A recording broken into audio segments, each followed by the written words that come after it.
भूतों से बला है। ये सुना है नहीं? पंचभूतों से रचित शरीर है, पर इन्हीं भूतों से मुक्त हो जाओ तो परमात्मा स्वरूप आप हो, जैसा वो प्रश्न कर रहा था। आप और परमात्मा में इतना अंतर नहीं है। जैसे एक चम्मच गंगा जल या एक टैंकर गंगा जल या गंगा जल की धारा आप बोलोगे क्या? गंगा जल बोलोगे ना, तो जीव परमात्मा का अंश है ना, तो अंश का मतलब क्या हुआ? भगवत स्वरूप। अब इस शरीर में राग होने के कारण फंस गए। कोई भूत प्रेत कोई भी इधर उधर जो भागने की दृष्टि मत लाओ। एकमात्र परमात्मा के सिवा कुछ नहीं, वही नाटक कर रहा है, वही स्त्री बना हुआ है, वही पुरुष बना हुआ है, वही ये पंचभूत। एक दो भूत, इन्हें पंच महाभूत कहते हैं। पंच महाभूतों से रचित शरीर सुना है आपने कि नहीं? ये शरीर पंच महाभूत, छोटे मोटे भूत क्या कर लेंगे यार?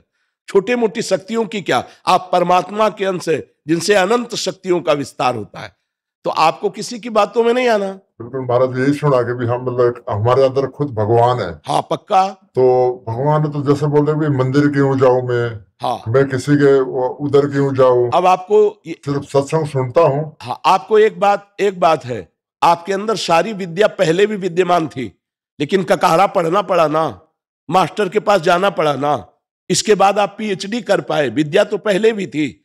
ऐसे ही भगवान है, जैसे बहुत समझदारी से दूध में घी है, पूड़ी बना के दिखाओ, नहीं बनेगी ना। उसकी प्रक्रिया है, दूध का दही जमाओ, दही का मक्खन निकालो, मक्खन को गर्म करो, अब घी बन गया, पूड़ी निकाल लो। ऐसे ही परमात्मा है, उसकी प्रक्रिया है। वो प्रक्रिया संत महात्माओं के समीप जाने से, उनके वचनों से, प्राप्त उपासना की क्रिया से, तब वो अंदर प्रकाशित हो जाता है। वो है तो जैसे दूध में घी। मेहंदी का पत्ता देखा है? उसमें कभी लाली मिली है? खोज लेना, फिर मंगा के देख लेना। अगर एक रेशा लाली दिखाई दे तो बताना, लेकिन प्रक्रिया से जब उसको हाथ में लगाओ और फिर धो तो लाली ही लाली रहेगी। ऐसे ही परमात्मा है। कभी देखा है तुमने? नहीं। प्रक्रिया करोगे, साधना करोगे, यही दिखाई देगा। सबसे बड़ा मंदिर आपका हृदय है।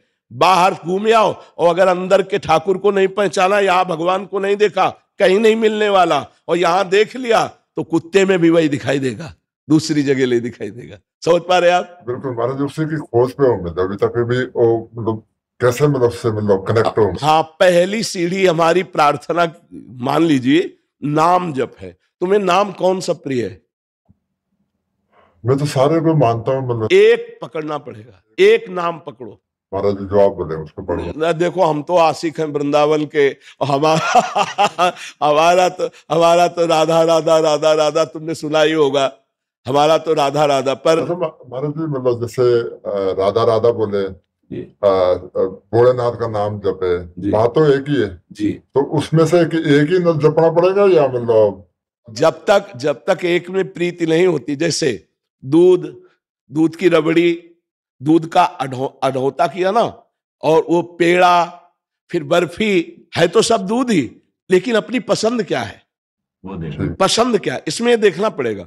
ब्रह्म के कोई भी अक्षर ऐसा नहीं जिसमें ब्रह्म ना हो। जैसे देखो, आ शब्द है, आ तो का, खा, गा, घा, अंगा, चा, छा, आ विराजमान है ना। आप राधा बोलो, शिव बोलो, राम बोलो, कृष्ण बोलो, सब वही है। पर प्रीति तो एक नाम में होगी ना। गा हम सब जग सकते हैं, लेकिन जब प्रेम होगा तो एक से होगा। तो एक कोई नाम चयन कर लो और जिसको बार बार रटो। तो जैसे दो लकड़ियों के घर्षण से उसमें अग्नि नहीं है पर अग्नि पैदा हो जाती है, ऐसे ही जब हम अपनी जबान से नाम जप करते हैं, राम राम राम, शिव शिव शिव, कृष्ण कृष्ण कृष्ण, हरि हरि हरि, राधा राधा राधा राधा, तो हमारे अंदर एक दिव्य शक्ति पैदा होती है। उसी शक्ति से सब कुछ दिखाई देने लगता है। एक परमानंद में प्रभु जो सबके अंदर छुपे हुए हैं, हम उनका साक्षात्कार करते हैं। बचपन से इस मार्ग में लगे हैं, बिल्कुल अनुभव की बात कह रहे, अगर पकड़ लो तो पार हो जाओगे।